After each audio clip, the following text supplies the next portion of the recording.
Good morning, class.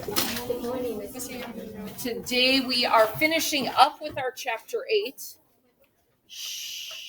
We have our last section that we're going to be reading.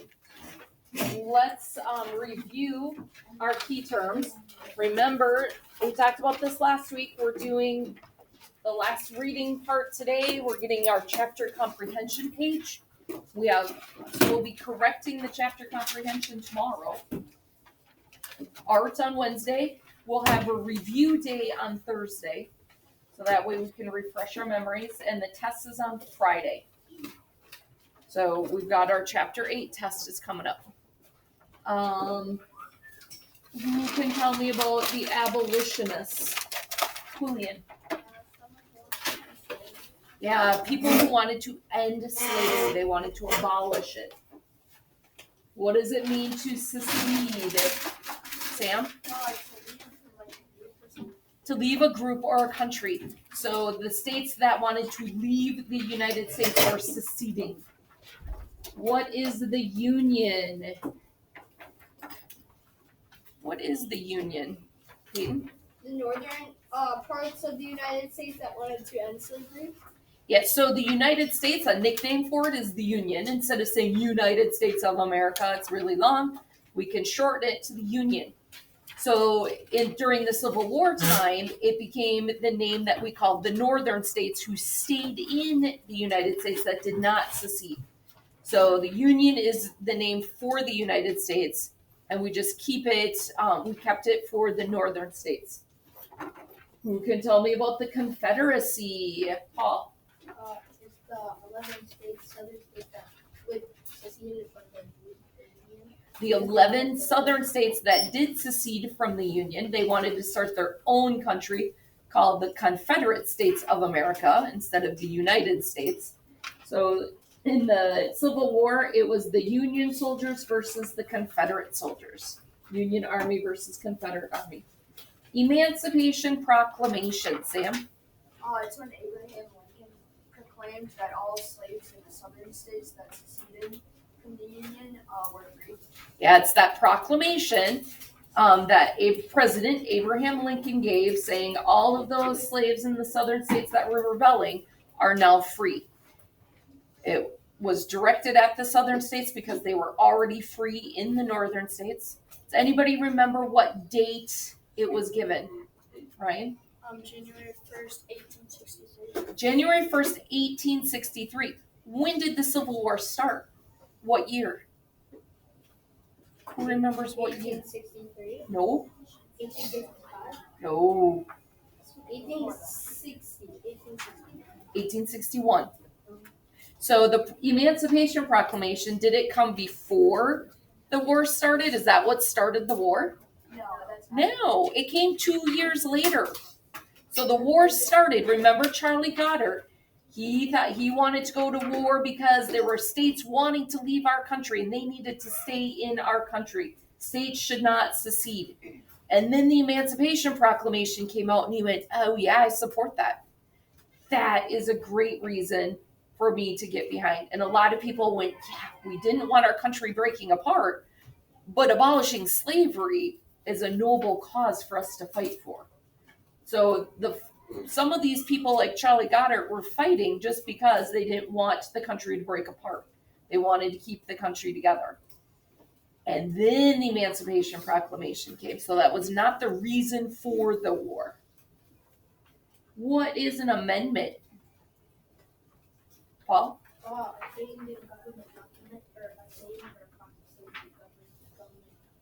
Yeah, it's that change that you make in a government process or document.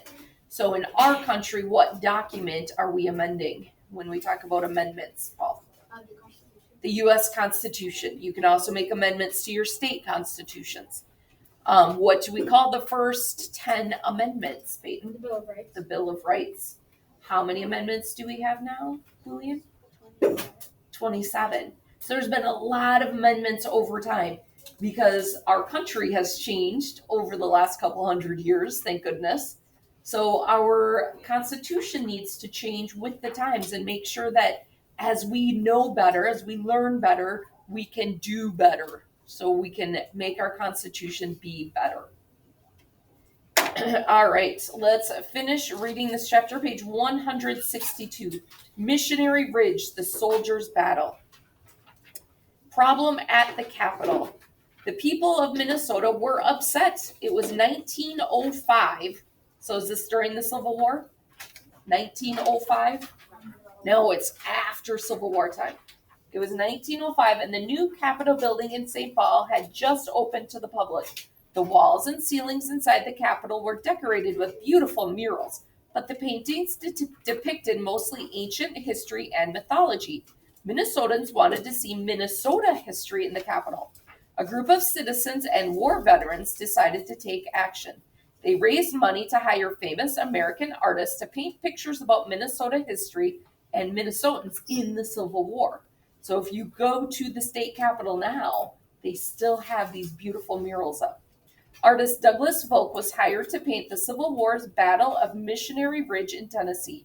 When Volk met with the selection committee in 1905, they had just one request: make your painting as accurate as possible.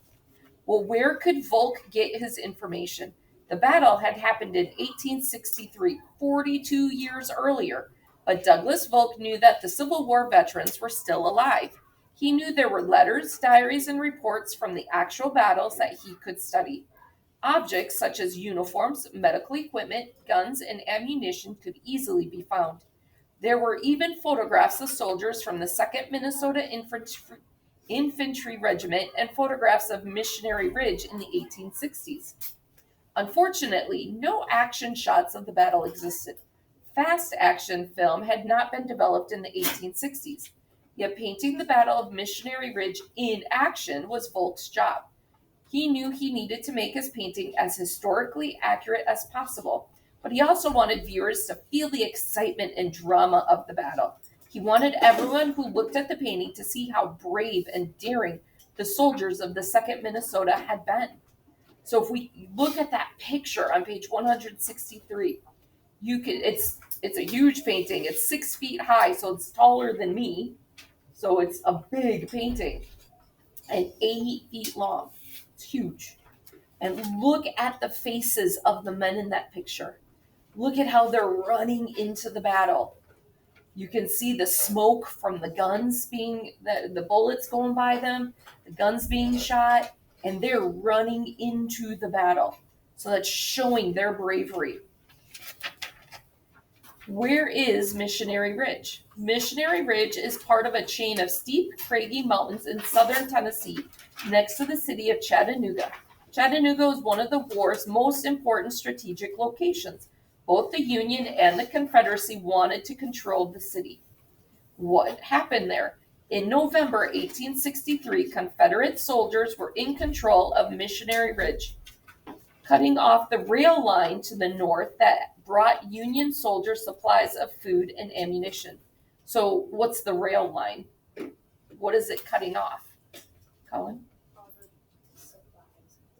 The train.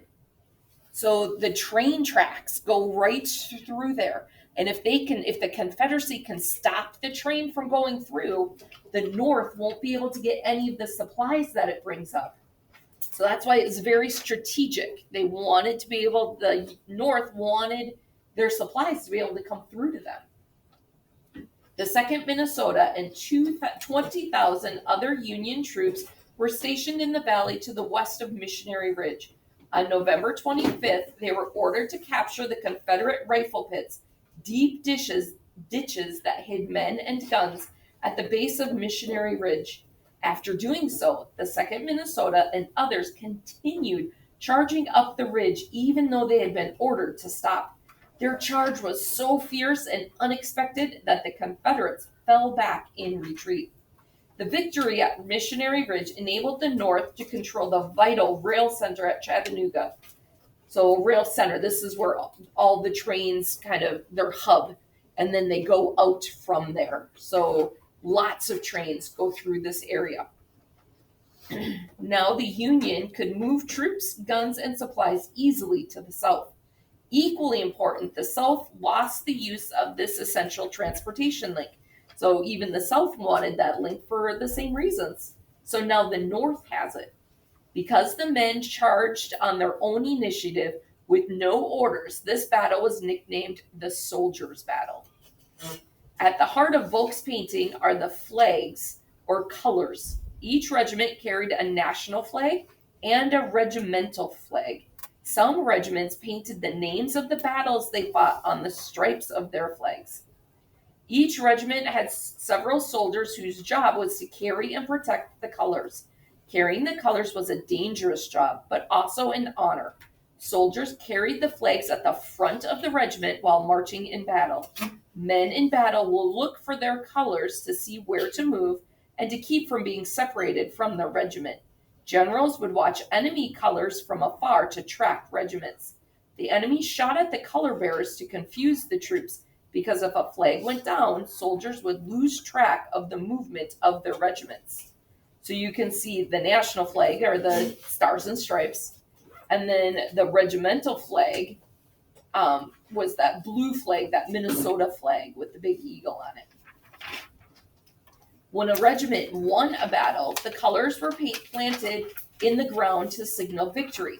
Fighting took a toll on the flags. Flags often had holes from bullets and even from cannonballs that had been shot through them. Drummers and buglers were essential parts of the army. In fact, there were more than 50 distinct bugle calls that told men when to charge, when to shoot, and when to retreat. Like color bearers, buglers had a dangerous job during battle. They needed to be close to commanding officers who were often at the front of the regiment. Because they were making noise and had shiny instruments, they were easy targets for the enemy. So their job was to make sure the whole battlefield, wherever the soldiers were, they could hear the sound of the bugle. It's not easy to hear somebody shouting orders with all of the firing happening and the yelling happening. If the commander was yelling to attack on the right, you wouldn't hear that. But they could hear that bugle call, because we know those horns can be super loud. So if they blared the notes that signaled to charge to the right, then everybody could hear that and they would know where to go. So they had an incredibly important job. They helped to direct where the soldiers were to head to. Hand-to-hand combat. In the Battle of Missionary Ridge, the 2nd Minnesota's ultimate goal was to drive the Confederate soldiers off the ridge. Drummer William Bircher wrote the following account of the battle on November 25th, shortly after he witnessed it. At 4:30 p.m., from a signal gun at Orchard Knob, the entire army moved as one man towards the first line of works, Confederate rifle pits, which we soon reached and drove the rebels, Confederate soldiers, out. Before we reached the first line of works, we crossed an open piece of ground, and as we left our cover of trees and entered this piece of ground, the top of the ridge was one sheet of flame and smoke from enemies' cannons. So they're in the protection of the woods, they're hard to see and spot, and they had to go over this open ground with no protection. So these cannons and the people up on the ridge firing down at them could pick them off. So it was a very dangerous assignment. After taking the first line of works, the troops followed the fleeing rebels up the ridge and charged over the second line of works. So they were able to survive them firing down the ridge so they could go up the ridge. Soldiers in the Civil War fought with single-shot rifles, bayonets, swords, and revolvers. They had many cannons to back them up. Typically, soldiers in a regiment began a battle standing in an orderly formation. They marched closer and closer to the enemy, stopping frequently to fire and reload their weapons. The formations would begin to waver as men scrambled over steep hills and brambles, were wounded, or came face to face with the enemy. Douglas Volk did extensive research, including visiting the site of the battle twice before he painted the piece. We also know he used live models dressed in real Civil War uniforms and full-size reproductions of flags as references while he painted. So if we look back over that picture from page 163, the flags are the size that the flags were in actual battle. So those color bearers are holding those huge flags. And you can see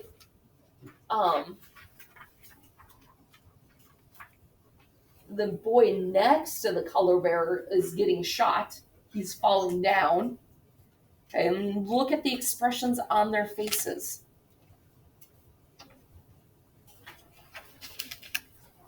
And you can look down that whole ridge and you can see the blue uniforms. So it's not just those people up front, but all the way down the ridge, you can see there's all those blue uniforms of the Union soldiers attacking. So that's pretty neat to see that, even though he wasn't there, that he was able to recreate that. Okay, so we have a little bit more time. I am going to, my friends at home, have the chapter comprehension page is attached to this assignment. I'm going to pass out the chapter comprehension page. Remember some key things. Use your book to help answer the questions. Okay? Don't just try to remember it. Use your book to find the answers. If it is a plural in the question, you should have plural in your answer. So if it's asking for advantages, reasons, okay, you need to give more than one. So as you're looking at the questions, make sure you're giving enough information. So like number 1 is major differences. It's plural. You should have more than one difference. Number 3, it even says what were 2 differences. Number 5, you're just filling in the story. On the backside, events, you're filling it in. Number 7, describe the experiences of Charlie Goddard. So it's not just one experience. There's a plural. Number 9, difficulties with an S. So make sure you're doing those plurals. So for my friends at home, I hope that you are feeling better soon and we get to see you soon. And we hope you have a good day.